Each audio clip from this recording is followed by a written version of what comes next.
Welcome to another scintillating episode of Clotheshorse, the podcast that aims to decode and demystify the fashion industry so you can avoid giving your hard-earned money to assholes. I'm your host, Amanda. If you've been listening, then you know I get really bent out of shape about hang tags and other generally wasteful marketing type stuff. A few nights ago, I decided to unwind with a boozy seltzer and a deep Google search for sustainable hang tags. I needed to know for me and for you if anyone out there was doing something different. And guess what? Found something. Outerknown is a sustainable brand started by pro surfer Kelly Slater. It began as a menswear company, but the brand has since added women's wear. And you know what? It's pretty cute and versatile. The styles feel timeless, like they could live in your closet for years and years. And no, this isn't sponsored content. I didn't even know this brand existed until I began my hang tag search. Outerknown seems pretty committed to being as sustainable and innovative as possible. 90% of their clothing is made of recycled, regenerated, or organic fibers. They are using hang tags and interior labels. Interior labels are like country of origin, care instructions, and they're required by law. Like, you can't take those out. Anyway, so they're using hang tags and these interior labels that are made of cornstarch. So they are fully dissolvable. Like, forget about recycling, just throw it in some water. And the cornstarch does not affect plumbing or septic systems. I know you were worrying. And remember, like, even recycling a hang tag still requires energy. It still has a carbon footprint. And then, of course, you're counting on the customer to remember to put the hang tag in the recycling bin. And I'm going to be honest, even as uptight as I am, that's not always happening in my house. If you have any experience with buying clothes from Outerknown, let me know how it went for you. And if you think there's another brand out there that's doing something really cool, like something super innovative like this, drop me a line. Your money is as powerful as your vote, so let's help one another cast our votes with the brands that are doing something good. Thank you to everyone who has reached out to send me some posy vibes or give me suggestions. It feels good to know that people are listening. My friend Michelle, who will be my guest for an upcoming episode about denim, thinks I should give you all a little lesson about brands versus retailers versus wholesale versus direct-to-consumer.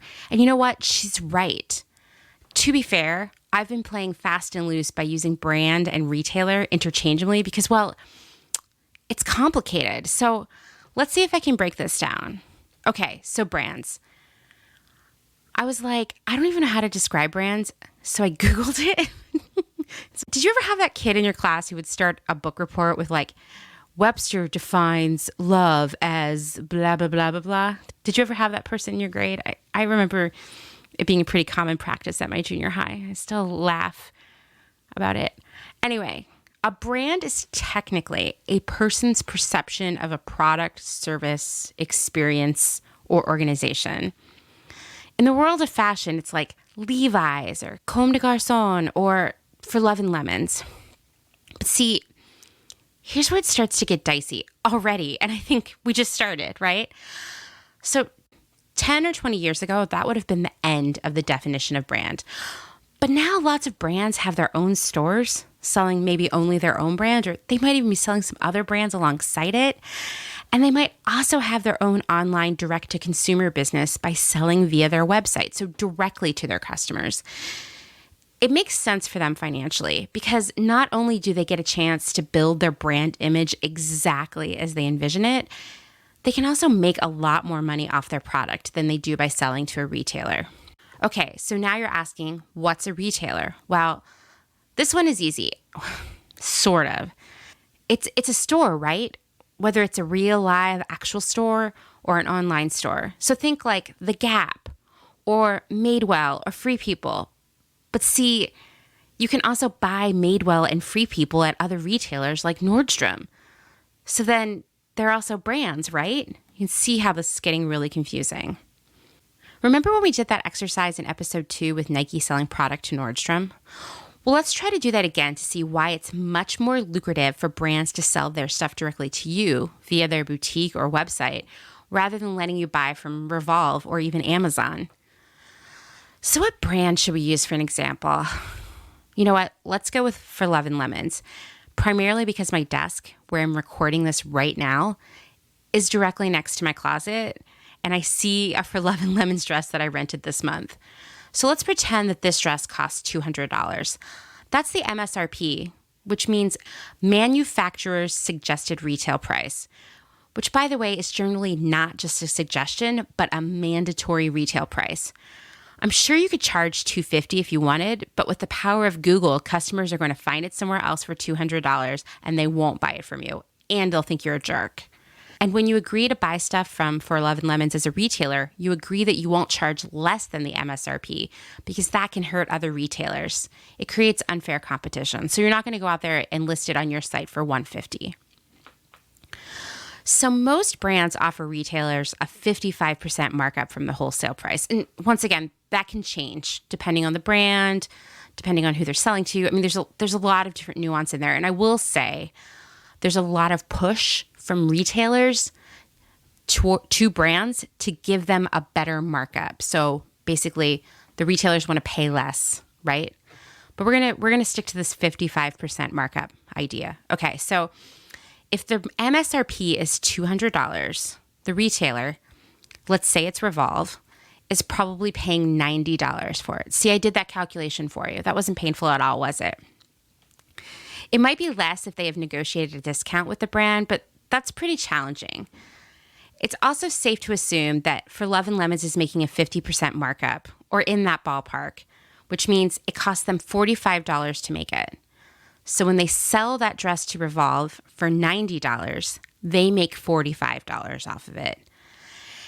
And to be completely transparent, I'm giving you a very simplified version of this because most brands use a showroom to sell their brands to retailers.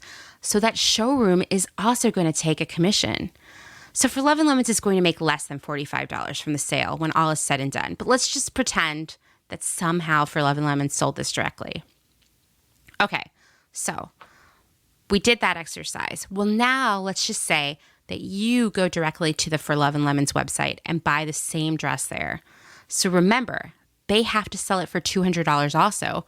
Otherwise, they're going to alienate all of the retailers they sell to. So it cost them $45, right? And they sold it for $200. And that means they made $155 off of it. Wow, right? Because remember, they were only making $45 when they sold it to Revolve.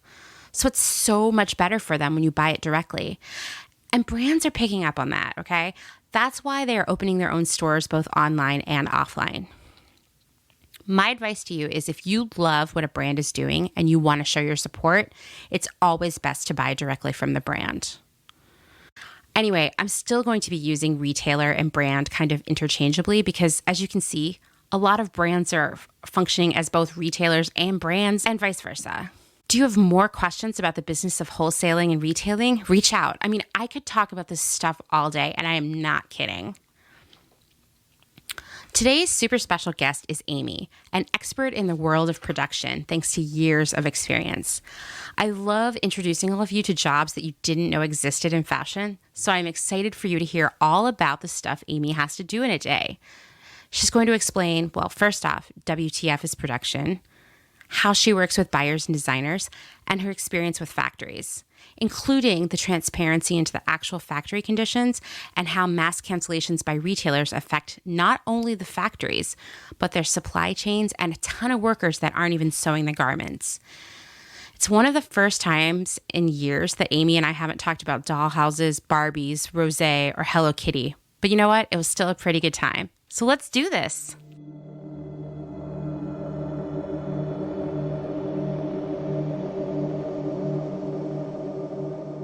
Today's special guest is my friend Amy, who I worked with way back in the day at Nasty Gal. And I'm not sure if I'm allowed to say this on the podcast because I don't know if her parents are going to listen, but we did used to stand outside the building and smoke and complain multiple times every day. But if her parents are listening, those were my cigarettes and she was just holding them for me. And so Amy was actually my production partner at Nasty Gal, but I'm going to let her introduce herself. Hi there. So basically, 4-year-old me started making my Barbie clothes on a sewing machine that my mom pulled up from the neighbor's curb the night before trash day. I definitely grew up thinking I was going to be a glamorous fashion designer. I ended up studying fashion merchandising in college. Did not study design, much to the disappointment of 4-year-old me. And I've worked in this industry for 17 years. It's all I've ever known as an adult. With regards to production, I didn't really know what it was until I started doing it. And even then, there was still tons to learn. I'm thankful at this stage of my career, I can use all my experience to work currently with a small new brand, from product to operations and all that it entails. It's a new challenge, constantly evolving in an industry that's constantly evolving. So I'm glad you mentioned that you didn't know what production was until you started doing it, because I would assume that almost all of our listeners don't know that this is a job or what it is. So what is production? Like, what does that mean? That's a really fair point. It's a really diverse job. I like to say that in production, you get to work with everybody, but also that you have to work with everybody. So that means you got to be really comfortable saying no. Hmm. There's a lot of math. You've got to understand all the minutia of costing and all the minutia of garments, fabric yields on a single style, fabric cost for a type of fabric. Very exciting things like duties and import cost. And then, how that kind of all works out against the brand's margins, what the buyer needs to hit, what it can retail for. I mean, you're really doing everything. You're working with, now you're not doing everything, but you're working with everybody. And that's really the cool part about the job. You see the garment from concept to completion, from the design inception, along with the development teams, the fit techs, of course, the designers and the buyers, absolutely the factories, all the way through logistics and quality control, basically until it's ready to go into the store. You're part of the process. So in my experience, I've noticed that people who work in production need to be really organized. Like, it's not a career path for people who just kind of wing it. Yeah. Like, you have to have a process in place for Mm-hmm. everything you do. Mm-hmm. Yeah, because you're beholden to the calendar and meeting that financial expectation.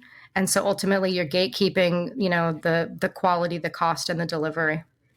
Yeah, it's definitely a great job for the type A people of the world, I think. It's hard. I always feel like the production people have the most stressful job anywhere I've worked. Well, I mean, all jobs are stressful and all facets kind of play into it, but it's definitely, on the curve of glamour in the industry, it's towards the definitely not the glamorous side. I mean, I think being organized and a diplomat is pretty glamorous, but I was telling one of my friends last night that I feel like buying, if you were going to solidify the glamour of buying and what it really was, it would just be a whole stack of half empty old Starbucks coffees, just like laying on the side of the road. Yeah, totally, totally. Yeah, production would just be like a furrowed brow and a lot of spreadsheets. Yeah, totally. Okay, so I've worked with you for a long time, so I already know that you are an expert in a lot of things, but specifically in knits production. So I have a little question from a listener on Reddit. Her name is Arakari Berry, and she said to me, "I just want t-shirts that aren't see-through. Everything seems to be made out of super thin, flowy slub knits, but I don't want my bra to show. So then I need to wear a cami. I don't want to wear layers. I just want you to use enough cotton to make the shirt opaque." And I mean, I agree with her. Like, why are all the t-shirts now so thin and like drinky? Well, I mean, the quick answer to that is it's fast fashion. The fast fashion trend really dictates that goods need to be on the sales floor ASAP, constantly turning out new merchandise. That means we got to cut some corners, and the easiest, fastest, most obvious place to do that is the fabric. When we use a lot of synthetic blends to make that happen, we use the thinner weight fabric. We use factories, whether domestic or import, that are more akin to that kind of basic garment style. Ultimately, I would say if you're looking for something like that, your best bet is to kind of get out of those fast fashion spaces. I know that's hard Hmm. because fast fashion itself has kind of forced other brands that were more traditional to kind of recalibrate how they do business. But ultimately, there's a complete market that's kind of not rebelling against fast fashion, but holding fast to more traditional stuff. It's out there, I promise you. Hopefully that will answer everyone's questions. It makes sense to me. I mean, I hate these cheap clothes. My pet peeve about them is that when you can see the little bit of pinching of your bra underneath, I just hate that so much. I agree. It's just about the money you spend. Yeah, yeah. I mean, it's disposable. It's like, you're gonna buy it for something specific, and you might get one wear out of it. It's unfortunate. It's not a great longevity business model. It's not doing the consumers' closets any favors. But like I said, it's out there. There's brands. I won't specifically name check them. They're not paying me enough for that. But um, That's what Google's for. Don't worry, guys. yeah, totally. It's out there. I promise you. But the short answer is they're just trying to get it done cheaply. Hmm. They're just trying to get it done cheaply so that it's at a price point that's enticing for you to buy it. But ultimately, maybe spend twice as much and you'll have something that lasts way longer than twice as long. Totally. And I mean, that's really the name of the game here. If you have the luxury to spend the money, you should. And for certain staples, I mean, perfect white tea is like, everybody claims to make the perfect white tea, but that's also really subjective. But when it comes to certain things in your closet, you definitely want to make the investment, and it doesn't have to be hundreds of dollars. No, no. I think there's a fine line. In fact, when I see t-shirts that are over $100, I mean, even below that, I am like, this is sketchy. You're paying for branding. Absolutely. Before we record an episode, it's not like I just was like, okay, Amy, now we're recording. Surprise, I'm going to hit you with some questions. We actually put together an outline to kind of come up with what we were going to talk about so we wouldn't meander around. And we realized that before we could even talk about what production does, we needed to outline the ideal product development process for a brand or retailer. And once again, this is the ideal version, and different brands do things different ways, but we thought we would share that ideal process. So step one should always be a hindsight meeting, and this is really led by the buyers and maybe the planning team. And in this situation, you're kind of sharing sales information and insights from the same buying period. So when I say that, I mean, like, if we're about to talk about the kind of product we want to design and buy for fall, then we're going to be looking at last fall's results. We're going to think about more recent results as well, because sometimes there can be huge market shifts in terms of trend or price point or fabrics that we've discovered or whatever. But in general, we're going to be looking at the same time last year. And so buyers will really be digging into some details here. I mean, it can get really granular depending on who your buyer is. If I'm your buyer, we're going to talk about everything. We're going to talk about, for example, the price points that worked. So a buyer might be able to be as specific as saying, like, hey, based on analysis, it looks like our customer thinks $98 is the best price bucket for a dress. So, the conclusion there would be, let's design more into that $98 price point for dresses. And the buyers might also talk about trends, silhouettes, and even how colors performed. I've definitely worked in businesses where black was always our number one color, but then abruptly it would become white because maybe Kim Kardashian was wearing like monochromatic white looks. Absolutely. That was like a nasty gal thing that happened. um, totally. So we want to talk about that too, and then we're going to talk about fabrics. In certain categories is a little bit more important than others. Like I would say, for example, in sweaters, you really want to talk about how maybe alpaca performed versus acrylic or wool, or I mean, some of these are sounding way more expensive than a lot of the brands I've worked for, but you get the picture. And then we might say something like, hey, puff sleeves were slow for us. Like they were 20% of the sales, but they were 50% of what we bought. And so what that would mean is we had a lot of puff sleeve stuff hanging around that no one wanted, and we had to take it to markdown. So that would probably say, like, let's maybe not design that much stuff with puff sleeve, even if it is like on the runways. Maybe we'll just do a tiny bit this time, like let's come up with a plan there. And so at this point also, and I mean, this is like the ideal situation, the buyers should be sharing a line plan with the designers. And what that is, it's basically the number of styles at each price point and silhouette that they plan on buying. So then the designers will know what they should design. And I mean, that benefits them as well, because they shouldn't waste their time designing 20 ball gowns when the buyer is only going to buy one in the first place. So it really should help them target what they're going to work on for the next few weeks. Now, next, the designers are going to take that line plan from the buyers, and it's going to be in their brains, and they're going to combine it with some like creative trend direction. And, it's like a blender in there. And then they come up with some rough sketches, and maybe they'll even pull some fabric swatches or vintage samples to fully tell the story. So, Amy, would production usually be involved at this point as we're about to start sketch review, or is production still in the dark about what's going on? If we're talking about the ideal situation, then yeah, I think sketch review is a good time to get us involved. So sketch review is the next meeting, and it's basically exactly what it sounds like. It's the designers will present these ideas to the buyers. And so here, the buyers will decide what they want to move forward with. Stuff might be dropped here, maybe because the buyer just doesn't like it. I mean, I'm going to be honest, that happens all the time. Or there might be a concern that it might not hit the costing they need. And that's where production would come in. Sometimes production has to be the heavy in the room and say, like, you're never going to get that for $20, like, and like rain on the parade, but we need to hear that. And it's important to have these conversations now, which I know Amy is going to talk about multiple times through this process, because a lot of time is wasted by all teams trying to execute this product that we're never going to be able to afford, or that I, as the buyer, didn't like in the first place. So this is a good time. Yeah, I mean, definitely it's like, I guess my little mantra is like, you can have your no now or you can have it later. And I've been really really fortunate to work with really great teams and partners, and it's really collaborative because, your production person maybe is kind of cranky, but they're not in charge of everything. What? No? What they're in charge of is just being really self-actualized right now.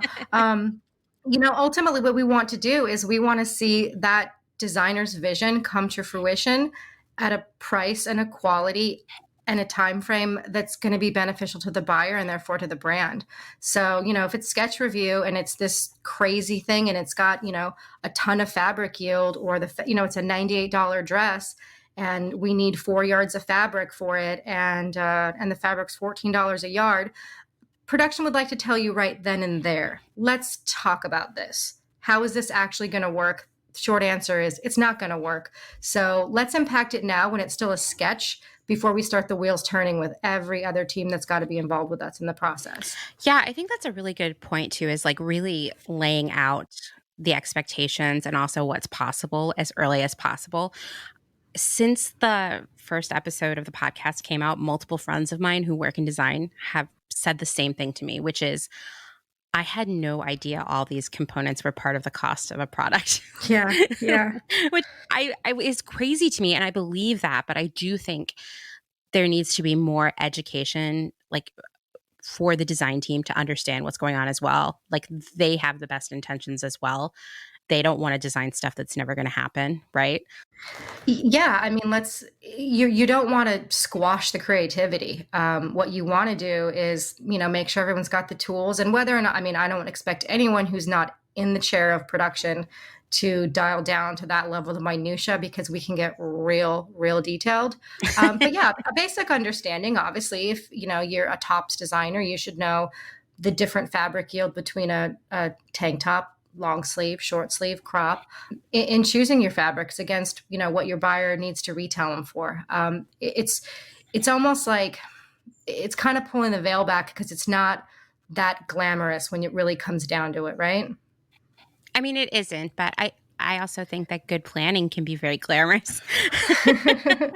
I mean, what's sexier than a full collection that comes in on time and, to the design aesthetic of the designer and to the needs of the buyer, and then just sells. I mean, yeah, having lived and worked in environments where none of those things happen, it sounds very sexy to me. Yeah, it's like production porn. It's production porn. It is. And then everything delivered 5 days before the cancel date, and everyone was happy. Yes. So anyway, now that we've all decided, like, okay, these are the sketches we want to move forward with, these are the ideas we want to buy into, the design team will create tech packs. And I cannot speak to that too deeply, but I can say basically it's the detailing of all the information the factories will need to create a sample. And then they're going to send them off to the factory. So then the factory will make samples based on these specs.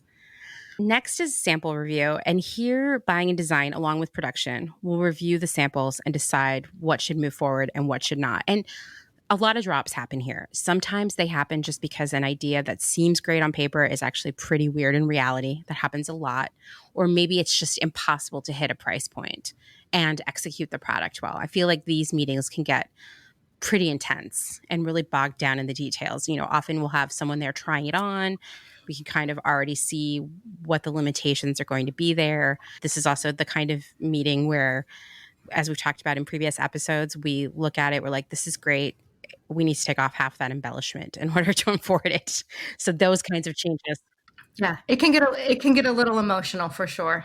It definitely can, and it's one of those meetings where I feel that my skills as like a diplomat are really important. So there's like a lot of feelings to protect and also listen to at the same time. Yeah, yeah. So at this point, buying is ready to commit to the styles they are buying. They will commit to units by color. Some of these things they're going to do in multiple colors. Rarely, as a buyer, do you buy the same number of units in every single color. You often have data that shows you the best selling colors historically for your business, and you're going to put a lot more of the units there. Or you might take a gamble and say, well, like Pantone's pushing this color, so that's going to be our biggest buy. I mean, there's all kinds of ways you can slice and dice that. And then, production will start to work out final costing and other details with the factory.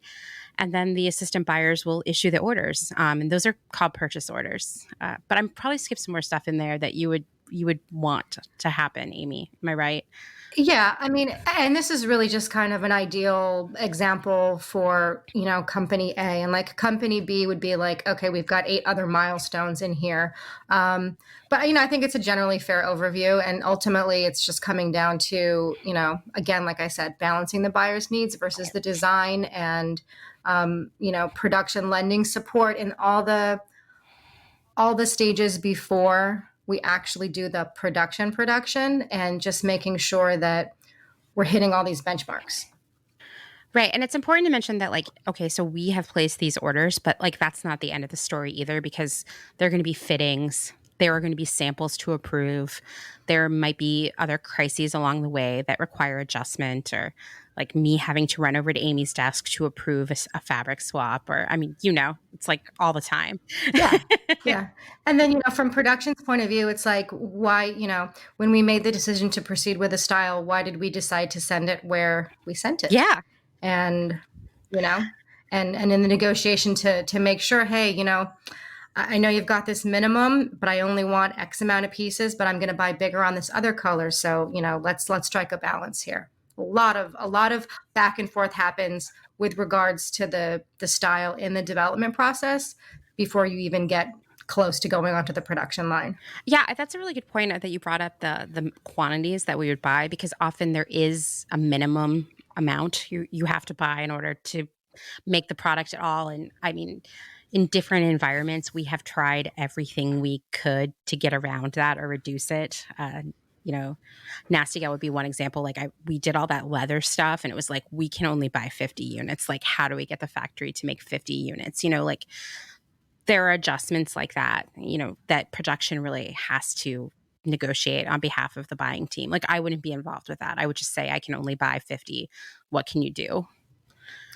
Yeah, and so that's when the factory might tell you no, and then you're just like, well, that's not the answer that I'm going to settle for. So let's talk about, No.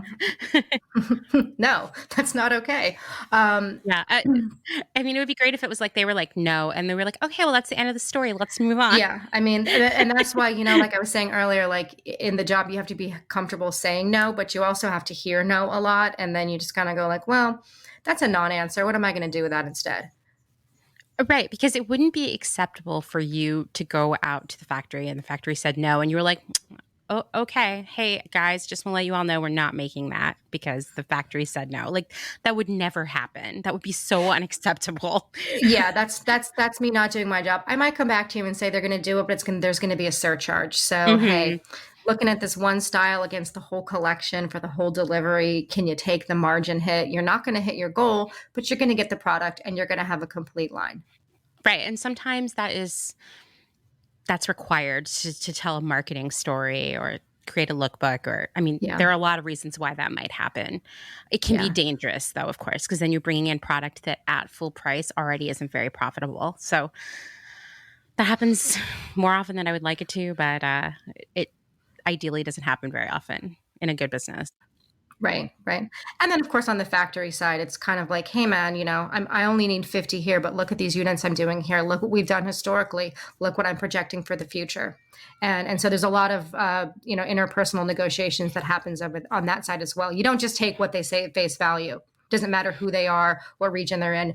If they say no, you're like, nah, that's, let's keep talking.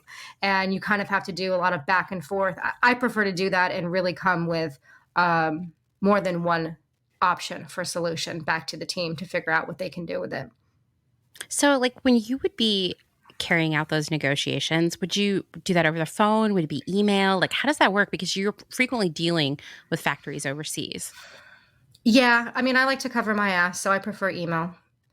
Me Um, too. I always say get it in writing, yeah, always. yeah, and that way, there's a very small margin of room for interpretation, and then, some people, maybe it's cultural, maybe it's just a personal preference, prefer to talk over the phone. But while we're on the phone, I'm definitely typing up an email that's recapping to our conversation. Um, Yeah. because ultimately, like I said, you got to cover your ass and make sure that the way that you're communicating is really clear, because you're maybe not, more often than not, you're not working with a native English speaker. You're working with people who Hmm. definitely have an understanding of the language, but you've got to be really clear about what you need. And that's not just for negotiations. That's just kind of every day, all day, every email. It's almost like its own little language. No slang. Don't use slang. You could use a million acronyms though. We have like a whole different language. That is true. Okay, so well, let's talk about the manufacturing chain a little bit. Like, let's pretend we're going to make a snap crotch bodysuit with a graphic print. Just what everyone needs. Everyone wants one. We've never made that before. We've- We've never worked on that. And it certainly didn't have lots of elastic strapping or anything like that. And oh yes, totally. it definitely wasn't a thong. No. So let's talk about this fictional bodysuit. Yeah, it's a fictional bodysuit that we've never seen before. So first off, we have to get the fabric, right? I Yeah. mean, I think when people think of making stuff, fabric is the first thing that comes to mind. So like what is your part of that fabric sourcing? That's really going to depend on the company structure. We've been lucky enough to work at companies with their fabric teams. A lot of times, designers bringing it to you is either a target or inspiration. And I like to really understand the difference between the two, because the target is, it must be this. My more preferred answer is, this is the inspiration, because that gives me a little flexibility. And that's really just coming down to like the content or the weight of it. Because again, I just want to really front load us to be successful. And so I can maybe even say at this point, if designs handed me off this fabric, it's a bodysuit. I've got a guy that's been making my bodysuits for years, so there's no reason to reinvent the wheel. I'm sending it to my bodysuit factory, and I'll say, okay, it's this is my fabric inspiration. My target, because I know the yield of a bodysuit is, let's say, I need something that's $3 a meter, and they're Hmm. going to come back and give me options, and buying and design are going to look at them, and we're going to make a selection. And ultimately, ideally, I'm going to get that exact fabric on my first sample. If not, I'm going to take a substitute fabric on the first sample, but I'm going to have my garment initial costing with that target fabric. You also just said something that just occurred to me right now, which is that the fabric is measured in meters and not yards, like when you go to Joanne. And I think Mm-hmm. that's so you're working in the metric Mm-hmm. system. Just wanted to call that out. Mm-hmm. Yeah, it's super Super fun. fun. As an American, it's it's another challenge. I mean, and even going down to tiny little things like, you know, the size of a button. There's a different language we use for that. Size of a zipper is thankfully kind of a universal thing. But yeah, it's like if you want to move something down a quarter of an inch, you're like, oh God, I got to tell them in centimeters. So, I'll be transparent. Sometimes I just say inch and then they can figure it out. But yeah, when you're talking about consumption, yeah, I know exactly what a consumption of a shirt is for like a men's button down in a woven fabric in yards. But then I have to kind of, go to my cheat sheet and go like, okay, that's this many meters. I Yeah. bet you have a calculator around a lot too for these kinds of things. In front of me right now. Good, because there is going to be a lot of Yeah. math later in the episode. Uh, There's always math. Yeah. so, this is like a kind of a minor one, but if we wanted to also tie dye this bodysuit or wash it down to make it softer, would you choose the place where that's going to happen, or would the factory be handling that? Like, what part is that, like part of the package, I guess, or like how does that work? Yeah, I'm trying to think of like a good analogy, but ultimately it's kind of like I go to this source for this garment, and then with regards to, who sews on the buttons and who does the washing, I need to defer to their network. So is it like a spider web where it kind of spreads out? I don't know. 17 years and I can't get a good metaphor going. So I'll circle back if I think of one.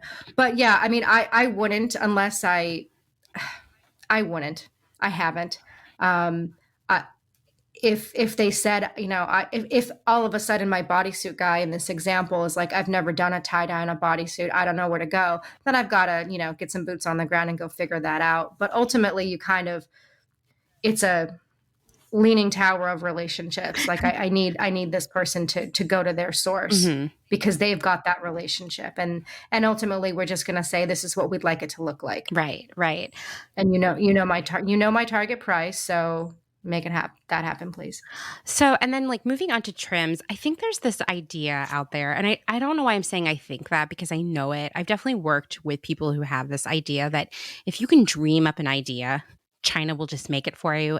No problem. It'll just happen instantly, right? Like you can want this specialized print with like anchor buttons, and you can see a picture of a button on the internet and be like, this is it. And I know it's a lot. For one, that's just not true. You can't just make up something and make it happen exactly as you envisioned it, right?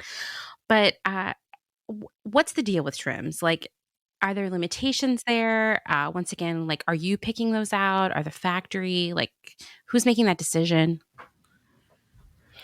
Well, when it comes to branded trims, you would normally have a separate supplier for that. And that's really just to protect your brand's integrity Mm-hmm. so that you're not just letting, Joe Schmo over here and Jane Schmo over here just kind of run wild and put your logo on everything. So it kind of creates a control there. When it comes to things that are just like, a basic button or a zipper, I don't know. There is and there isn't limitations. And I know that's a non-answer because I guess my point of view is if we can dream it up in your example, China can make it is like, yeah, let's at least try. However, it doesn't always make sense to do that. If you want an anchor button, like you had said, I would rather just say, hey, I'm looking for a button that's, X centimeters high with a gold finish and it's an anchor. And here's some photos of examples and send me some that you can find for me. Right. I'd rather do that than like go into like CAD design and mold fees and like make a button. Yeah, absolutely. I have had vendors say like, hey, I don't want to use your nominated supplier. And that would be the person we chose to provide the branded buttons. They would said like, I don't want to use your nominated supplier. Could I just make them myself? And is there any reason why they would want to do that? Is it just to save money? I mean, it's easier. It's easier for them. It's easier for them because if you consider like your factory's got relationships with fabric mills and wash houses and dye houses and trim suppliers. I mean, you're really leaning on them to be able to, compile the components of the garment. And so it's almost like you can do it, but not when it comes to my branded trim, right? And so it's really for them, it's a little bit of a workaround. I mean, I've had issues where, not issues, but Central American suppliers were required to order, but the trims were manufactured in China. And we're talking about, something as simple as a care content label. And so I was like, okay, well, how can you best replicate it? Because for me, we're talking about something that cost a fraction of a cent but to have it produced in China and shipped to Guatemala and the time that that takes, it's not advantageous at that point. But ultimately, yeah, if it's a branded button, I want that button to be made by the supplier. And if the factory doesn't want to order it, then cool story, bro. I don't know what to tell you. You got to order it. Yeah, I mean, in situations in which I've worked for such a small company that I also have to manage all the production, I've definitely been bullied into it because I'm like so fearful that I will lose delivery. Well, I mean, but sometimes that's the real concern is like, is it ready? Is it ready right now? If I order it today, will they ship it tomorrow? But ultimately, it's really just, you got to look out for your brand. As much as you value your relationships within your supply chain and how important that is, ultimately, your strongest and most important relationship is to your brand and is to the Mhm. people who you work alongside within that brand. So if I know that this button has been tested and it's not going to snap and it's not going to break, and we need to maintain the integrity, and we need to maintain. I don't want all of a sudden to just like let some guy start making my buttons, and then now I've got maybe some black market branded goods. Yeah, just hanging out somewhere. And I do think it's important to call out that something that buyers do actually sometimes do is look at different buttons side by side and approve one. Yeah, It really can get that granular. all hail our product developers, because our product developers are looking at buttons and zippers and swatches and lab dips, and that's the unsung heroes of the internal team. Yes, they're dealing with the really annoying stuff for sure. Hmm. So, okay, the last thing to talk about, I mean, we're not going to go into and get granular about shipping and stuff like that, but like, what about the actual sewing? That's kind of the finale of the production.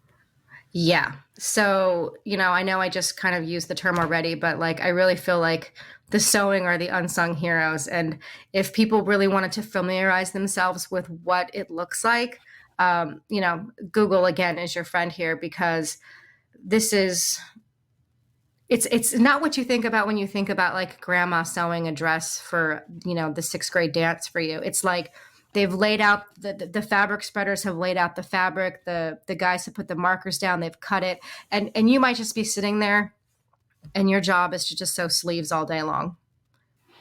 That's an important call out because I do think most people would envision that one person sits down and they sew the entire shirt. And then they finish that shirt and they move on to sewing the next shirt. But it's an assembly line. Yes, yes. And it's really kind of, when you're looking at the more advanced setups, it's really kind of cool because it's like coming on this, like imagine like a dry cleaners when you go to pick up your clothes and it's kind of spinning around. It's like a little basket of stuff and it comes in front of you. And when you've done your thing, then you put it in the basket and it goes around and around and around. And, one day you might be like, oh my God, I'm so tired of sleeves. And then, the next day your manager puts you on collars and you're like, yes, hell yes, collars. Um, What a day. Yeah, yeah. But I mean, like once it's sewn, then it's got to be trimmed, it's got to be inspected, it's got to be finished, which hang tags, pressed, folded, put in bags. I mean, there's the It's amount a of lot. times, yeah, the amount of times one garment moves around either a facility or it goes out for dye and wash and comes back, and many people have worked really hard to make one simple t-shirt, for example. Yeah. I mean, it's kind of crazy when you start to think about it that I think a lot of people are envisioning like, oh, someone sewed it and then maybe someone's thinking that someone put it in the box, but that's just a tiny part of it. Yeah, yeah. And then it's really nuanced. I mean, with the sewing, I mean, there's a lot of pride. There's an art and there's a craft to it, and there's different machinery. There's different factories for knits versus wovens. There's regions that are better at making things than other regions, and that's just because of their infrastructure. And there's a lot of pride there. And so it's like here, you'll go into a factory and say like, here's so and so. This is my best. This person does the binding on a trouser like no one's ever seen before. You got to give a lot of credit to that. You do. I mean, I don't know how to sew the binding on a trouser, but I'm sure it's impossible because I can barely put a zipper in correctly. I'm not a sewer for sure. Zippers are their own separate animal. They are. They are. I'm always Yeah, telling yeah. people I that. heard episode one. There's a lot of issues with zippers.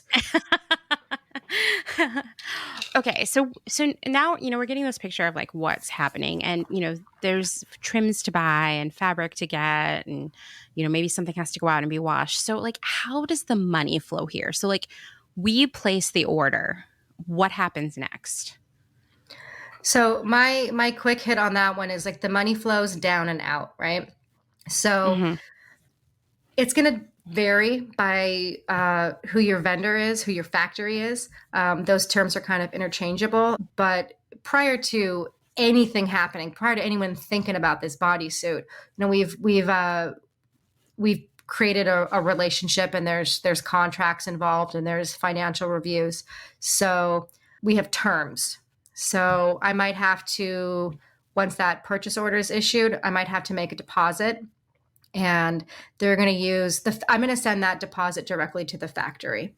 The factory is going to use that money to book the fabric. They're going to use that money to book the trims, but you're not issuing you're not making it rain. You're not paying the dye house. You're not paying this. You're not paying that. You're really just kind of trying to keep it centralized, and then they're flowing the cash out Hmm. to book your raw materials, to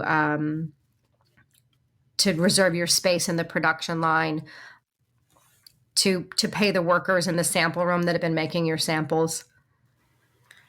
So, would you expect that you would put out down a deposit for production every time you write an order, or just with some vendors, or like what is the standard there with the deposit? I would expect that you would put a deposit down, because the exception would be, for example, I had a company that I worked for and a vendor partnership where I knew that I was going to write an order for printed t-shirts every month, at least 100,000 pieces. So at that level of volume, the cash flow is constant. So they've got the cash flow coming from me from the last order to kind of front load the new order. But ultimately, if we're talking about imports, and when I say imports, I'm kind of referring more to regions in Asia. I would expect to Hmm. put a deposit down, and Hmm. and that's really another department you have to partnership with is your finance team, and making sure that once that buy plan is received and those purchase orders are issued, that hey, person who writes the checks, this is how much money I'm going to need, this is when I'm going to need it, and this is who it's going to go to. And so, I guess we're seeing like, okay, so these deposits, they actually help the factories get to work on things, right? Because they have to start ordering materials and whatnot, and Yeah. they got to pay for that. So, what would happen if you canceled the order? We're going to talk later about like large cancellations, but like, if let's just say you placed one order and you placed like a 50% deposit up front. If you canceled that order, do you get that deposit back? No, I mean, I mean, I don't think you should. I don't think you should. I was just wondering. Because if you put a deposit down on a wedding venue, you wouldn't expect to get your money back, would you? well, I mean, because I put this deposit down now, 50% is like, ooh, I got some bad terms. I mean, I've had those.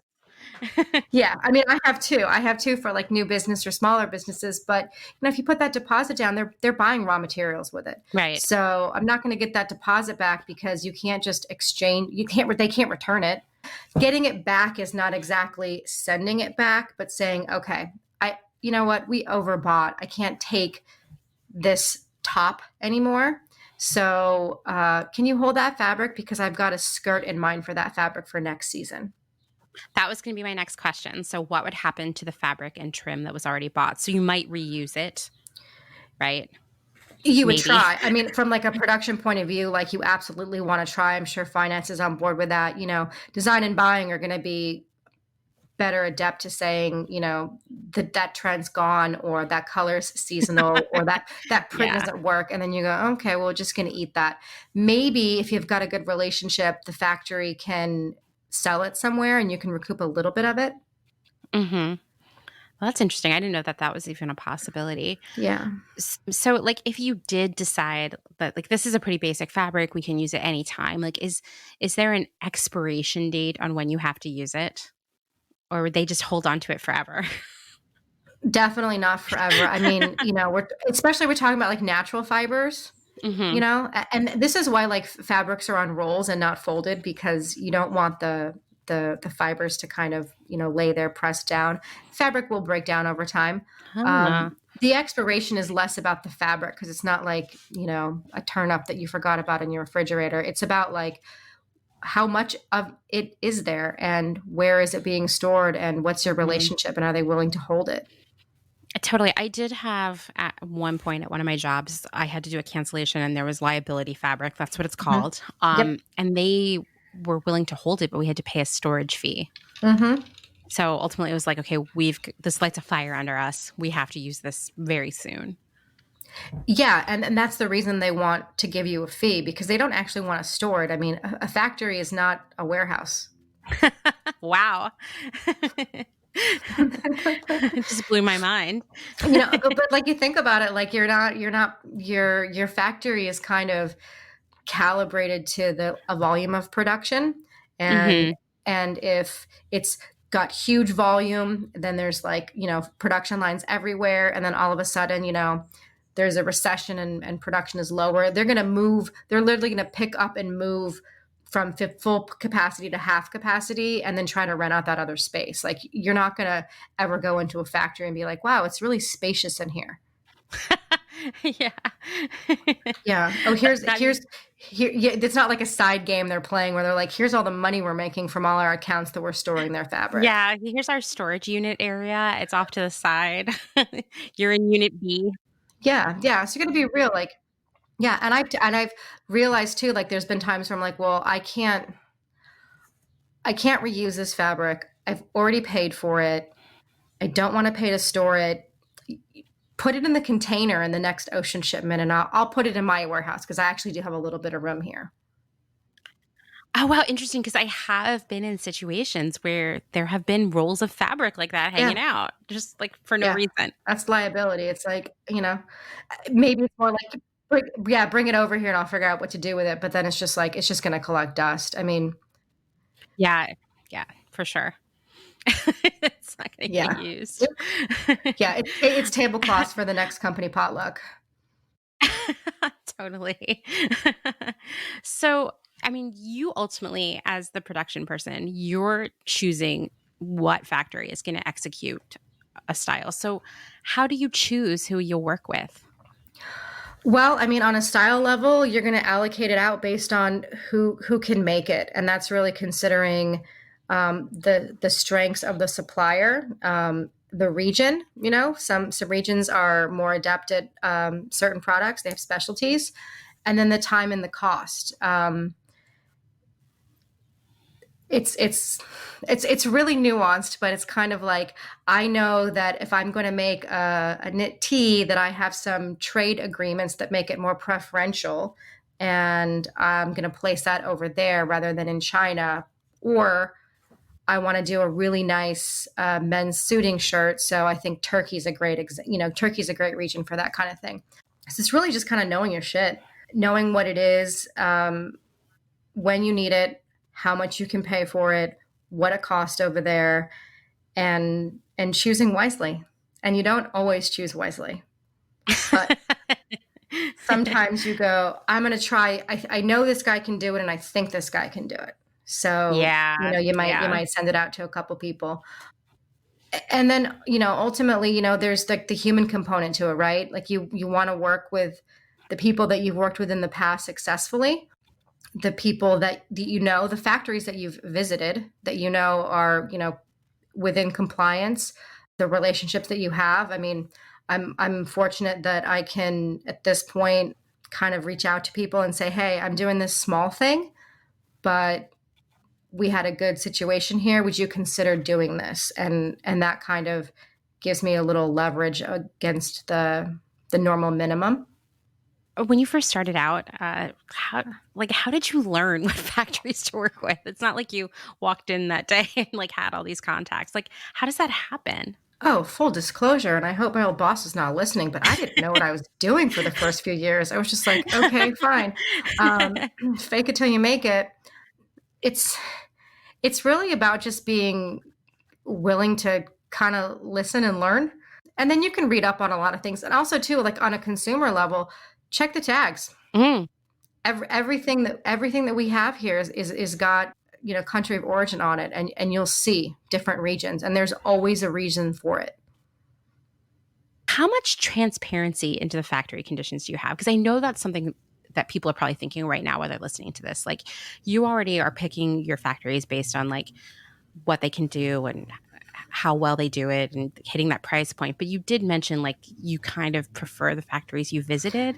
Yeah, I mean, I would say I prefer the factories that I visited, but there's also some really good strongholds in place with third party auditors that can come in and give that factory a certification. So, with that, I do expect a lot of transparency.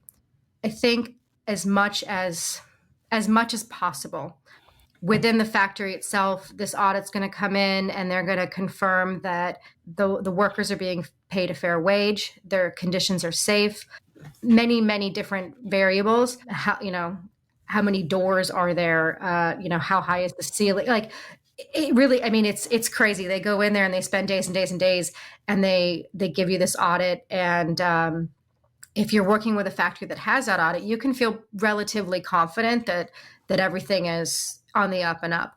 That's my factory, though. When it comes to the fabric mill or the dye house, I don't have that same level of transparency, and I can request that. But a fabric mill is not industry standard to have that level of compliance. Oh, that's so interesting. Like, that's surprising, I guess, because that's such an important piece.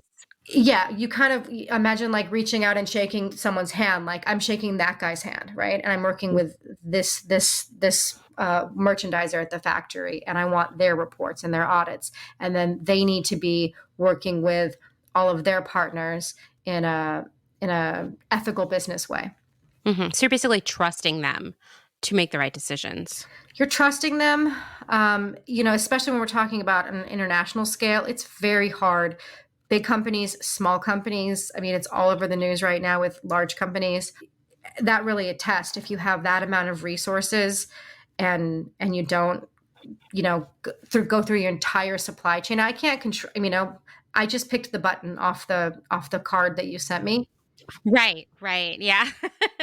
Yeah. So is it the brand's responsibility to understand that, who made that button, what are the working conditions there, or are we more concerned with like our sample room and our partners that are, cut, sewing, finishing, packing, and shipping, doing the bulk of the work.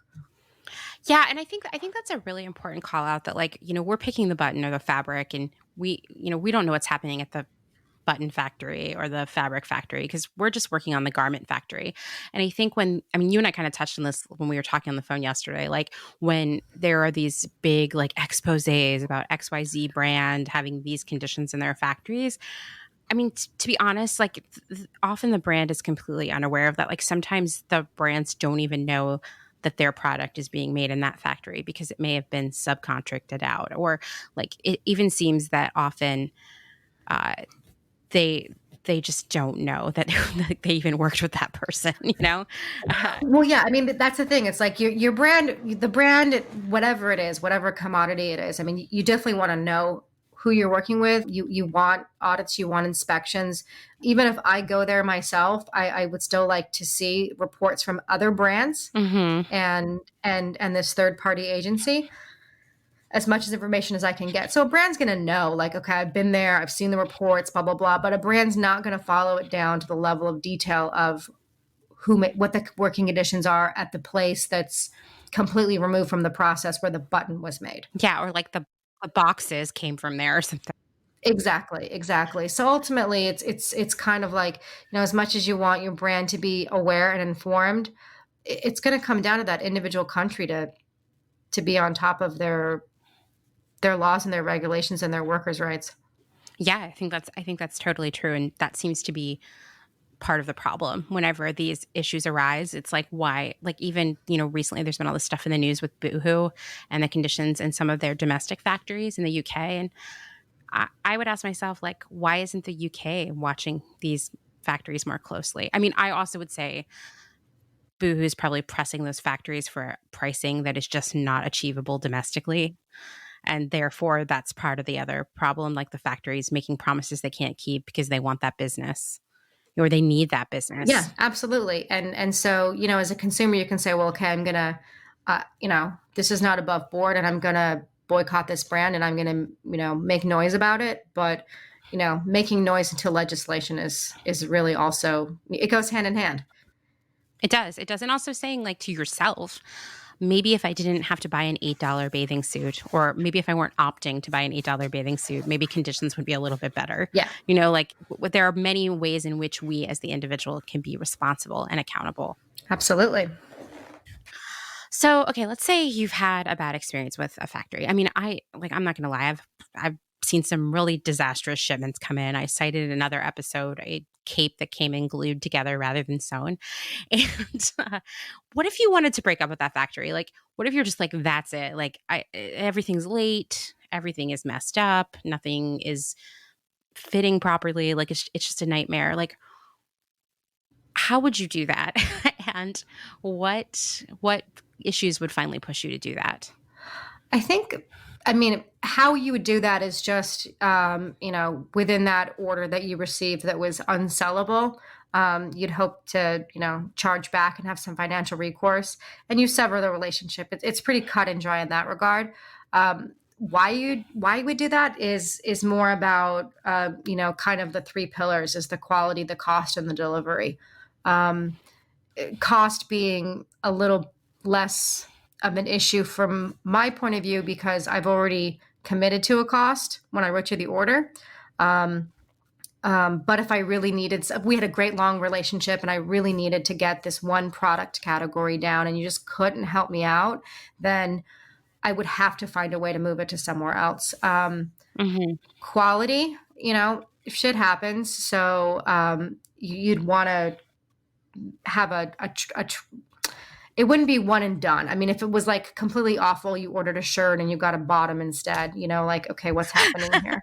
I mean, Um, that's a whole different thing. yeah, yeah, But you're right there. Like I've had like not production partners, but like manufacturing partners that have just really blown it on a style. But I mean, that's not a time to break up. Like it happens. yeah. Like, It, what's the thing like online that's like what you ordered versus what you got? You hmm. definitely want. I think, from my point of view, if you have a relationship and you've been working together, things are going to happen, right? Your quality control team is going to be like, this top is a quarter inch short, the tolerance is an eighth of an inch, and you're like, now we're splitting hairs over the difference of an eighth of an inch. um, I've so been on those emails. yeah, you got to be like, if it's consistent, Yeah. and Uh-huh. ultimately this is where you want to be able to have a diverse sourcing base, because if all of a sudden I was relying on this vendor for my, you know cute little skirts, and they're late every single time, and I can't keep, they're airing it in, they're trying to make it happen, but like, this is not a good business model, so I've got to have someone in the wings ready to pick that up. Hmm. It happens all Yeah, the that's time. true. If you're elevating your product, you're like, yeah, this factory's got a better make, or trends change. Hmm. If That's true. some factory in some region is really great at something, and they're just banging it out for you year after year, and then the trend totally pivots, then you move. Hmm. That's got to be a hard conversation to have if it's been years long. I mean, I've witnessed some of these, but it's painful. Some of it, it's like, you know what I'm telling you, like, it's not me, it's you. How often do you get to say that? I mean, I will say, like, the times I've had to break up with a vendor have been few and far between, but they have been just as terrible as breaking up with a boyfriend, if not worse, in certain regards. It's pretty rough. Yeah, you just don't fall for the sunken cost fallacy. You're not like, okay, this is a long-standing relationship, I've got to salvage it. It's kind of like, can you salvage it? Like, yo, your skirts are late month after month. They're not lining up to the dresses and the tops, and I can't get it on the sales floor. And you can't keep putting it on a plane to save the day. You have just as much time to make this product as everyone else has been given. Mm-hmm. This is an issue at the factory level. I have to move on and find another source for this. I mean, I think if I ever need to break up with someone again, I'm just going to hire you to do it. I think you're really good at identifying the problems in the relationship Yeah. in a very straightforward way. Yeah. Ultimately, like the business is yours to lose, Yeah, right? totally. Yeah, it is. I set you up, you provide as much as you can to facilitate, a solid delivery. And if you're late, if it's shit quality, if you're price gouging me and someone's, offering me a better deal, then you got to go. It's business. You gotta go. Yeah, yeah. So, okay, now we're going to get to one of the harder parts of your job. I feel like, I mean, might be wrong. It's one of the harder parts of my job as a buyer, which is what are the ways in which we, like, we as in like me, the buyer, and you in production, work together to meet the ever decreasing costs that are being dictated by our margin targets and whatever our buying strategy is and what our customers willing to pay. Like, I know you have strong feelings about this. So why don't you you have a saying, you have a I wish you catchphrase. could see my face right now. Yeah. Yeah, the saying here, and this is not mine. This goes across a lot of industries. And I had a fabulous boss, and she had this little chart on the bulletin board, and I've seen this in any kind of high level executive production person's office. You can have it cheap, fast, or good, but you can only pick two. And I mean that nails it. Like that aligns with what we've even talked about in our previous episodes about, the cost of airing things in because you want to have it fast. Well, there you go. Now it's not going to be cheap or, Hmm. maybe you're still going to get it cheaply, but then it's going to be poorly sewn and so it's not going to be good. Every job I have should have that hanging up on the wall somewhere for everyone to see. So, okay, so we've talked a little bit about in previous episodes about the things that we might try to attack to bring down the cost. So for you as a production person who's really like steering that process and those negotiations, what's the first part of the garment you would change to The hit a most obvious price? part is the fabric. Mm-hmm. That, yeah, makes Yeah, the sense. fabric, because, you're going to find you're going to plateau with like what we refer to as the cut and make, which is literally the cost to cut. And so it's not going to be that different from, let's use China example, factory over here versus factory over here. Cut and make is you're going to plateau. But maybe it's not a $14 meter fabric and maybe it's $11 a meter. And that's why, going back to what we were talking about earlier, I'd like to be able to be involved in the process as early as possible so that we can suss that out, because it really sucks being in the room Mm-hmm. and everyone's in love with it. And, it looks great on the fit model and the buyer's like falling in love with it. And then you're telling, you're talking with your eyes, you're using nonverbal communication, like, yo, look at that spreadsheet, because you can't afford it. So the fabric is going to be the most obvious thing. And sometimes it's really a tiny little switch, like the difference between an import duty on something that's majority cotton or fully cotton versus synthetic or majority synthetic is synthetic is double the price to import. Interesting. So even though the fabric can be cheaper, the duty is more expensive. Yeah. Yeah. Wow, that's so Yep. interesting. So if you ever like are looking at a tag and it's like 51% cotton and 49% poly, it's like, they just saved half the duty rate by not interchanging those two numbers. Once again, it always comes down to these like Yes, cents. it's just a bunch of spreadsheets all day, every day. But it's good to know, because like if you change the fabric, so it's like, okay, I want to maintain the design integrity. Buying really wants this style. How are we going to make this happen? Let's look at the fabric first. And we don't want to go from, a maxi to a mini, but there's little tweaks we can make here and there potentially. If it's stripes or a print, are we dictating that the pocket on the shirt pattern lines up exactly, or are we going to have a little bit of flexibility? Because that's going to change how much fabric is being used, Mm-hmm. Mm-hmm. how much attention they're giving it on the sewing line. I mean, there's a lot of different options and opportunities with regards to the fabric. So that would probably be the first place you would go. Would you do anything with the trims if you still weren't getting there cost wise? Yeah, I mean, trims kind of, they definitely play a role, but it's kind of nominal. I mean, you wouldn't necessarily say, I want to take off the zipper because how are you going to get into this? Now it's going to be buttons. Sometimes it's a trade-off because it's like, okay, maybe I said I needed a YKK zipper, but okay, it's a $48 blouse, and maybe we can just use something that they have sourced locally, and I can save $1 there. I don't have to change my fabric anymore. Just Hmm. ultimately, like, these are all the things I'd want to address up front. I mean, if you're bringing me like a design that's got, a bunch of non-functional decorative zippers, obviously I'm not going to say it's got to be a high quality functioning zipper. Um, but if you're like, this dress is going to be, floor length and it's going to have a, 3 foot zipper. It's like, is it really though? Because it's going to be $98 and your fabric is $8 a meter. So, you know, Okay. I'm laughing because I've definitely been in that yeah, meeting with you. With the zipper being like yeah. $15 I or think I have that dress.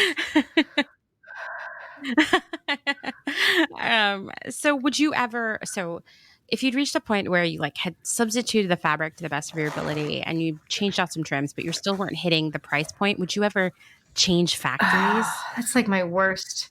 at this That's the point? worst case scenario, right? Because you've gone through this whole process. And so for me, the issue is kind of like, okay, well, if I'm not exactly sure, this is a totally different type of garment, or this is a fabric or a factory I don't have a lot of experience with because I've done all kinds of different products and it's not interchangeable. I'd want a flash cost. If I wasn't exactly sure, if I didn't have an idea of what the supplier was going to charge me for this, I'd want to, at the early stages, back when we talked about, the tech pack being completed, I want to send that out and say, give me a flash cost. My fabric is, $7 a meter. Tell me what you think. Because changing factories is, barring like quality issues, changing factories is just basically your worst case scenario because you're not going to get it delivered on time. You're going to have to move it somewhere else. Yeah, I mean that's not even something I'd thought of, but that's true. You'd probably Yeah. lose at least a month there, it would seem like, in the You would be process. lucky. Yeah, I mean, you're basically having to start from scratch somewhere else. So this is really kind of like a big fuck up on your allocation. We've made these changes, like you and I, like I'm the buyer and you're my production manager, and we've talked this all through, but we've kind of forgotten someone important here, which is the designer.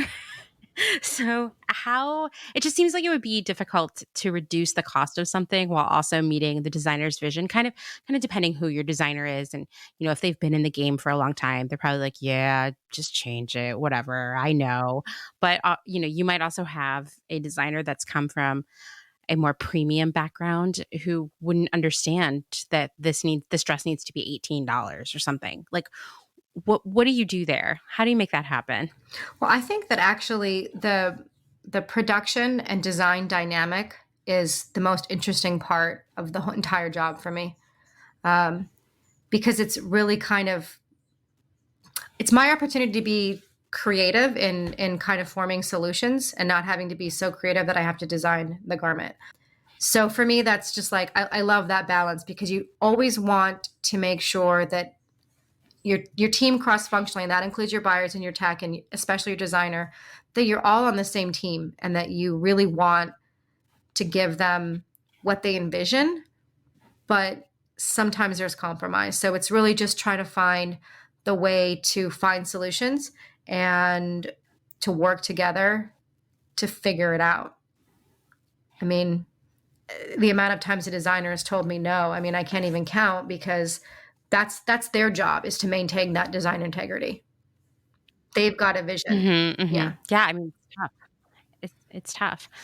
So, okay, let's say we've like switched out all of our fabrics and trims and we've gone as low as we can go and we know that we don't want to change the factory because it would lose time. So our only option is we have to make it work with this factory. Do you risk anything by pushing that factory to come in at an even cheaper cost? Because I've definitely been in that situation where I don't have a production team, so I have to handle those logistics myself. And I'm pushing like, no, it needs to be $1 cheaper. It needs to come down. It needs to come down. And it feels like a risky situation to me. Yeah, I mean, on a personal level, you're risking a lot of your credibility because a lot of times, half of why you pay somebody with a certain level of experience is because they have those established relationships. And so I guess it really just, we talking 5 cents here because we're not going to have a big conversation. I'm going to tell you, I need 5 cents or you get nothing. Right. And it's 5 cents. So they're going to figure it out. Maybe the Hmm. shipping box is going to be a little thinner, because obviously they've got to recoup some costs too. But, long term, you're not, you risk everything by pushing the factory to come in at a cheaper cost. You risk the quality. Yeah, I'm sure in a multitude of ways. I heard you talking on episode one, about the t-shirts that kind of like torque after a couple washes, and all of a sudden the side seam is like a diagonal front seam. Um, Hmm. knit jersey is a fabric that needs time to lay there and rest, and kind of, knit jersey always wants to go back to its original state. So you need it cheaper, and it's like, okay, well, I don't have time to give you the table to lay this fabric on, so I'm going to lay this fabric for overnight, and then we're going to cut it tomorrow and we're going to sew it.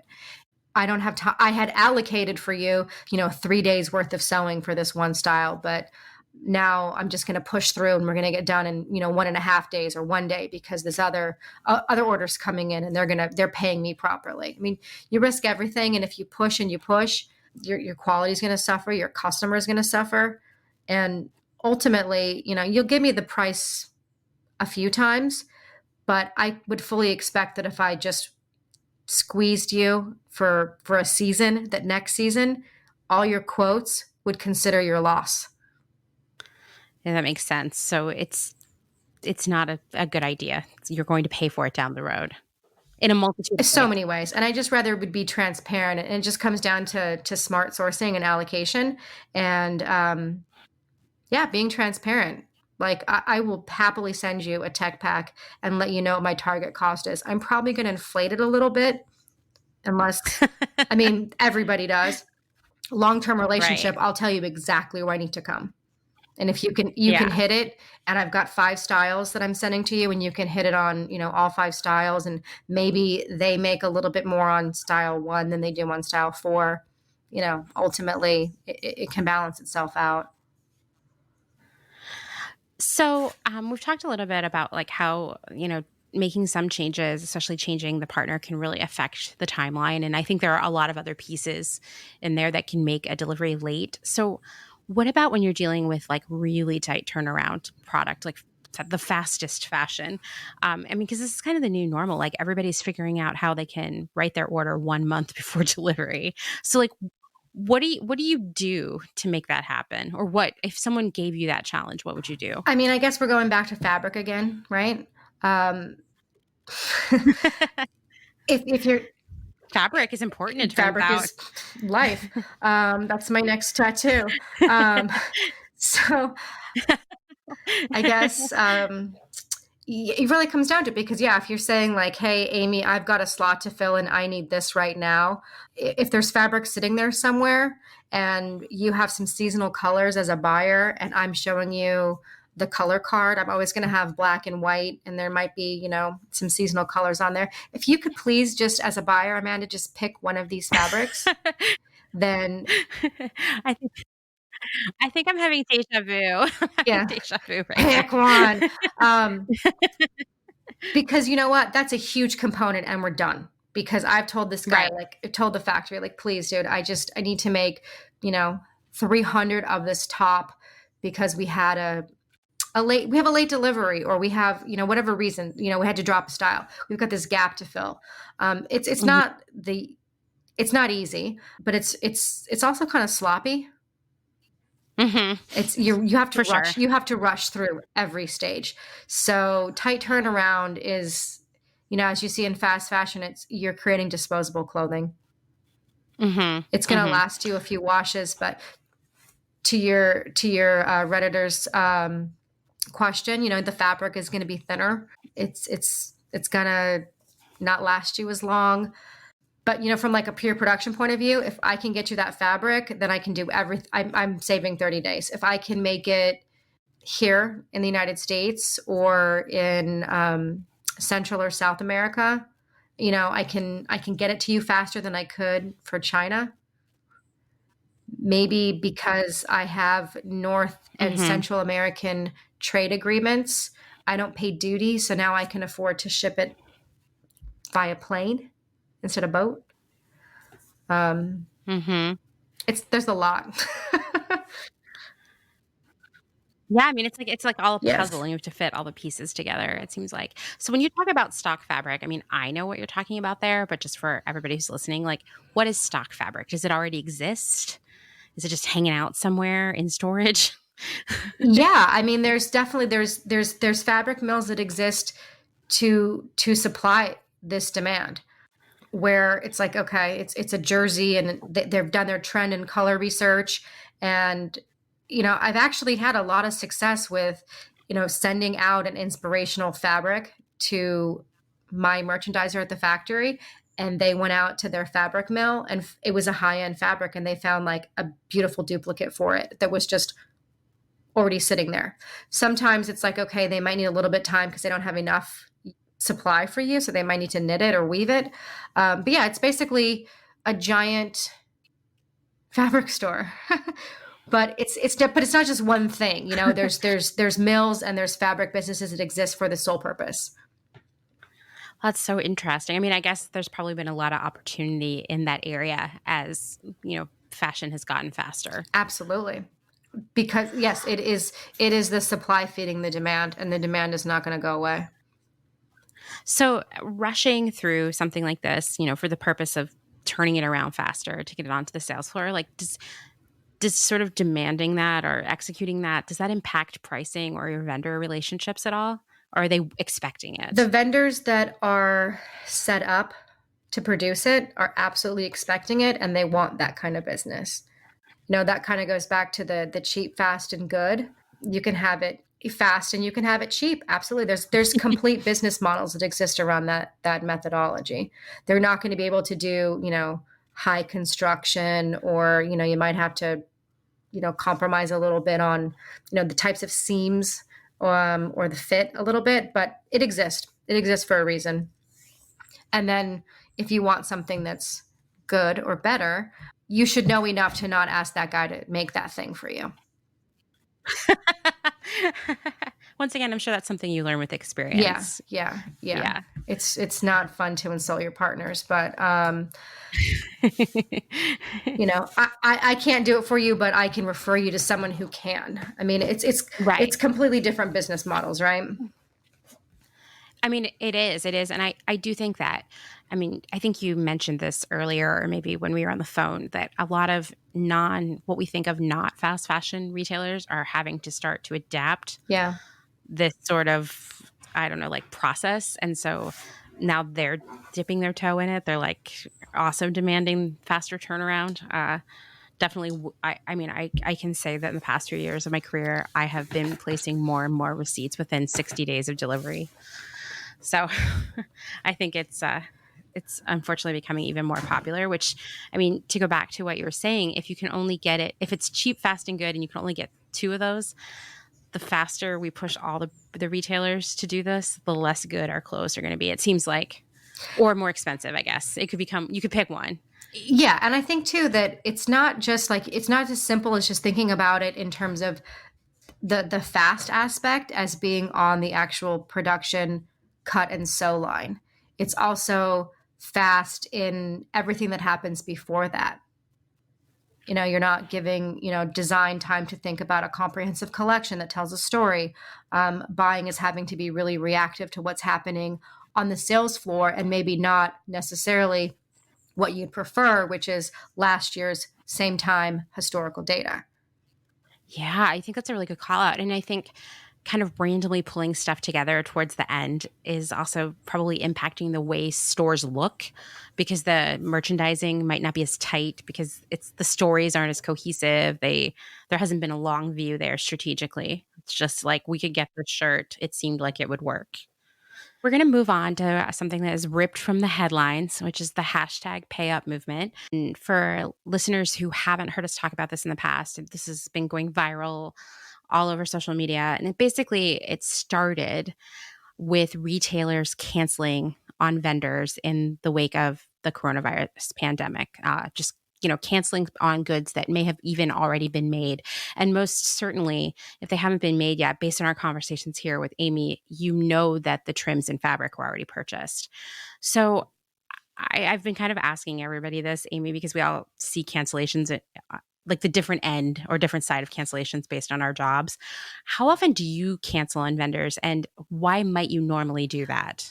Someone fucked up somewhere. I mean, that's yeah.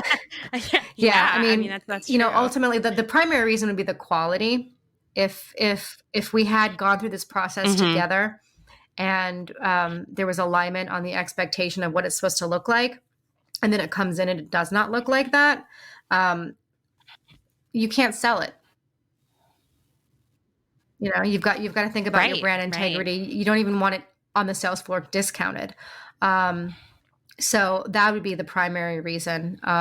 Late goods, it'd have to be really late to be canceled. Otherwise, you might give an extension with a discount. You're not going to cancel on because of cost reasons because you've already established all of that earlier. But canceling on finished goods that are first quality is like completely unethical. I mean, I 100% agree. So, in that situation, if you've canceled on your vendor on something that's already done, first off, like, what are they going to do with that stuff? That's a great question. So for me, it's like if it's first quality, Meaning it's good. yeah, if it can go on the sales floor and it Yeah. delivered on time, why am I canceling this? you know? I mean, I mean, we've both worked in situations where we would have to cancel. Like, I mean, I think it's best to let's just pretend we're having this conversation because it's coronavirus. But I have definitely worked in situations where I had to cancel because the business I was working for was having sales issues or cash flow problems. Yeah. I mean, you know all the things that could happen. So yeah, like what would happen to that stuff? Like could they or would they resell it? I mean, I know technically they shouldn't be because it's exclusive to your brand, but would they still sell it? Like what happens to Yeah. I it? mean, it's going to, a swap meet or a night market, or it's going somewhere because you've canceled it. You refuse to pay for it. I've got to recoup some. I'm speaking as the factory. I've got to recoup some cost. Right. I mean, I think it would be crazy to expect that they would just be like, okay, and then they would just go out and set it on fire in the yard and then it would be gone. Like that would be crazy. Yes, that's absolutely not what's going to happen. And if you say like set it on fire in the yard and send me pics, like they're just going to take that liability fabric that you didn't pay for, that's been on the shelf for Uh-huh. a year, and they'll go burn that and send you that picture. There are a lot of ramifications for the vendor here. Like one is that like they made this product and now they're not going to get paid for it. But what else is going to happen to them? And my second question there is what's going to happen to all the suppliers who are a part of making that They're not going to garment? get paid. I mean, if I'm canceling a big order and I've got no reason for it, then they have no reason to accept, my next tech pack. What's the incentive there? Because I've already exercised unethical business practices. Right, If we're right. talking about goods that were completely able to be sold and I refused to take them, I refused to pay for them, they have no responsibility, they have no obligation to work with me. And they have to try to recoup the cost. That's why I'm, making this kind of night market sales swap meet joke, but their workers need to be paid. Their suppliers need to be paid. It seems like also, the people who sewed it and worked in the actual factory are not going to get paid in this situation, but neither are the people who work at the fabric mill or the button factory or the wash house. Right. So it's a lot Mhm. more people than you might imagine that aren't getting paid. So, okay, so now like let's talk about the coronavirus mega cancellation environment because I can tell you that every one of my friends who works in the fashion industry in any way, whether they are own a brand themselves, they work in production, they're a designer, they're a buyer, they're a sales rep and for a wholesaler, whatever, all of them, there's just been cancellations everywhere. Everything's canceled. What do you think about that? I know this is a complicated situation because and this is for the listeners, basically brands are canceling stuff because they're losing a lot of sales. So like they one are going to have cash flow issues paying for this new stuff, but also they're already sitting on the inventory that they couldn't sell for all the months that the store was closed. So they don't need more inventory on top of that. Although at the same time, they kind of run this risk of trying to sell us spring clothes in fall or something like that. I don't, that's a whole other thing. But what do you think in an ideal world, what would have happened here? This is incredibly tough because there's the ethics of it, and then there is the legalities of it. Looking at it from a practical business point of view, when you're entering in this brand and vendor relationship, more often than not, you have contracts. And that stipulates kind of the parameters and terms under which cancellations are possible and acceptable. And there's a mutual agreement that is reached. And then so there's what's referred to as a greater force clause. And so that's something that's legally an unforeseen circumstance that would prevent someone from fulfilling a contract. It's like an act of God kind of Yeah, situation. yeah. And there's, it's Yeah. recognized internationally. I mean, I've had this situation where, it's monsoon season in India and we want leather goods, but they can't tan the hides because they can't dry them. And so I need to give you an extension. This happened while we were working together, actually. Yeah.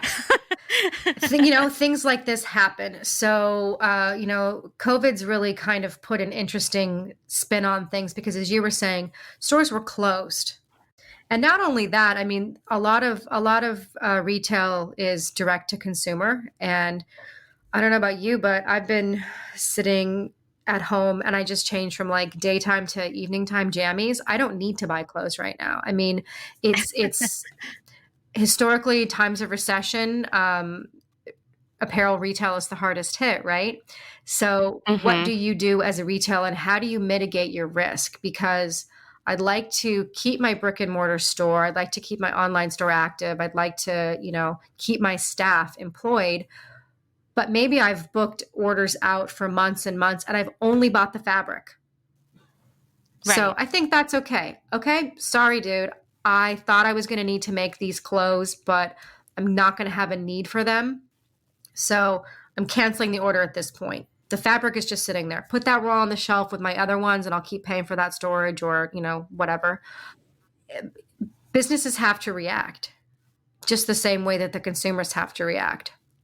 Right. And I think, you and I have talked a lot about how this sort of like social media pile up culture on issues like this is a little like, I don't know, myopic or naive, but like I've said this before, like I've been in a role where I've had to cancel a lot on a brand, or not on a brand, but like on vendors and manufacturing partners because we were just bleeding money as a company. And basically how I had to look at it was like, every time I cancel an order, that's maybe another paycheck I'm going to get. Like the reality is that people here are losing jobs, have lost jobs. I've been on furlough for almost 4 months now.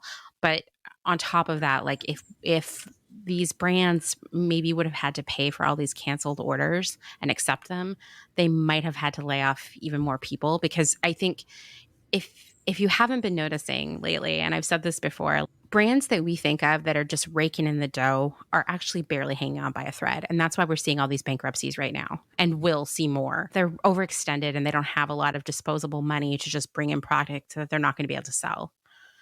But at the same time, like then you're canceling and people aren't getting paid. And so now people overseas aren't getting paid. And I mean, I don't think that me getting paid is any more important than someone in China getting paid. So like, what do you do? Yeah, it creates a huge ethical and moral dilemma, right? Because if I'm just, just the regular old shopper and I'm participating in, the movement, I think it's well intended, but maybe not complete, because how is the person going to support the movement, right? We can call out these brands, but are we going to go shopping online? Is the consumer furloughed? Is the consumer having to, make concessions in their own life? I mean, there's so many things that come into play here. And it just kind of all, it's very complicated and it trickles down because you're right. A brand that might seem like they're hugely profitable. Even if they are, there's still a margin. There's still operating cost. And so if I don't if a brand can't open their retail spaces, or the retail spaces that their clothing is placed in are not open, there's the overhead of the rent, there's the workers, there's Hmm. everything. I mean, it has to, something has to happen somewhere. Right. And that's why I've been really hesitant to say like, oh, you should go out and boycott these brands who canceled orders because that just makes the problem worse. And I don't think that these brands were making these decisions lightly.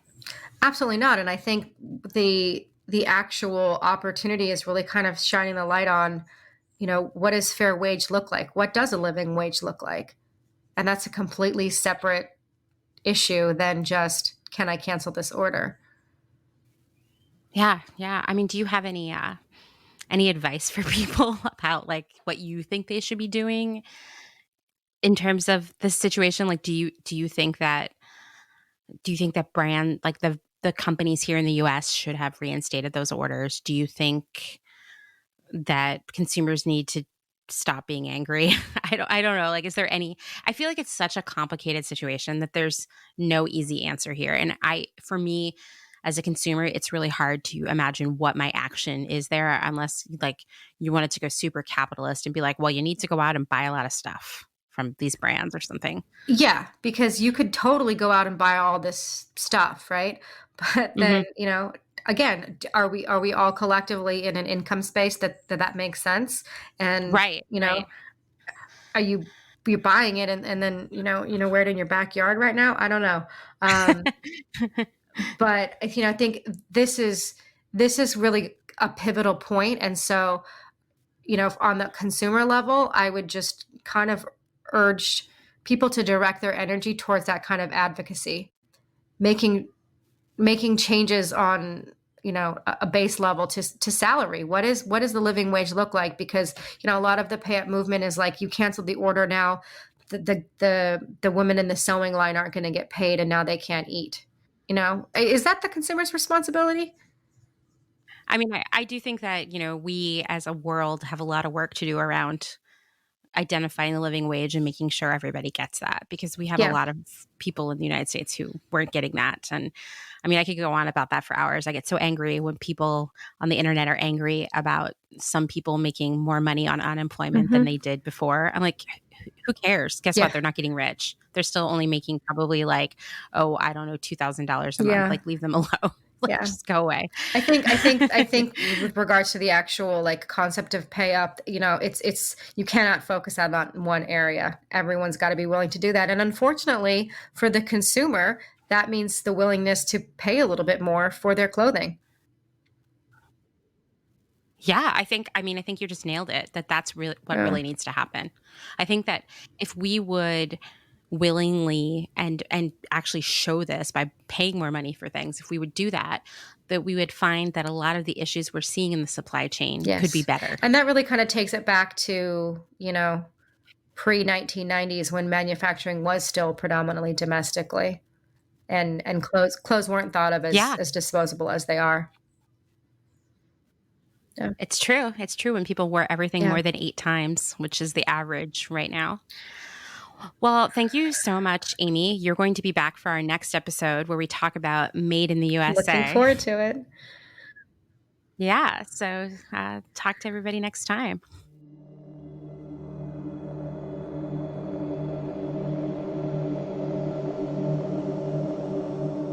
Wow, this has turned out to be a really long episode. Thanks for hanging in there. And mega super thanks to Amy for literally talking to me for hours.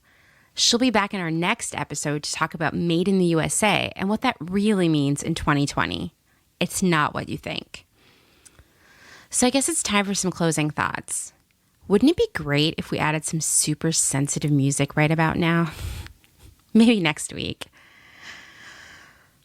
I've worked in the fashion industry for a long time now. If you haven't noticed, most of my friends do too. I've always been the outsider with too many pets, no manicure, and occasionally hairy armpits. And yet, I've managed to meet all of these amazing, intelligent women along the way. We all want what is best for the world, for humanity, for our environment. We talk about it constantly. It's hard to learn the real truths about fashion's impact on the environment and people's quality of life all over the world. It's tough to reconcile, especially when you love going to work, you love the people you work with, and so on. As I've been working on this podcast during a pandemic and times of, I hope, huge societal changes for the United States, I wonder what is going to happen for all of us next. My hope, my biggest hope, is that we will all change our behavior as consumers, thinking more, even just a tiny bit more, about how we spend our money. For me personally, the last few months have been surreal. And that's an understatement. I haven't been working. I've been wondering if I'll ever work again, or even if the fashion industry will exist in the future. That's probably a little extreme. We're always going to need clothing, right? I've had to reevaluate my own existence as a consumer. I've realized how often I have bought things just to make myself feel better. Being unable to spend money for the last few months has helped me find other ways to feel happy that don't involve more stuff. This podcast is one of those things. I'm hoping that I can carry this new approach onto my life post-pandemic. And you know what? I hope you're experiencing the same thing. I would love to hear from you about what you're doing instead of buying stuff to make yourself happy, to cheer yourself up, to get through this. Send me an email at clotheshorsepodcast@gmail.com or DM via Instagram, where we go by the name @clotheshorsepodcast. I bet you didn't guess that. And yeah, we're still on Twitter @clotheshorsepod, but we still don't know what to tweet. It's work in progress. If you like what's happening here, please leave a rating and review on iTunes. Via the magic of algorithms, ratings bring us more listeners. I don't know how it works, but I believe it. And please tell a friend. We want to spread the gospel of not giving money to assholes, but we need your friends to make that happen. Thank you for listening. And thank you, as always, to Dustin Travis White for our theme music and audio expertise. Bye.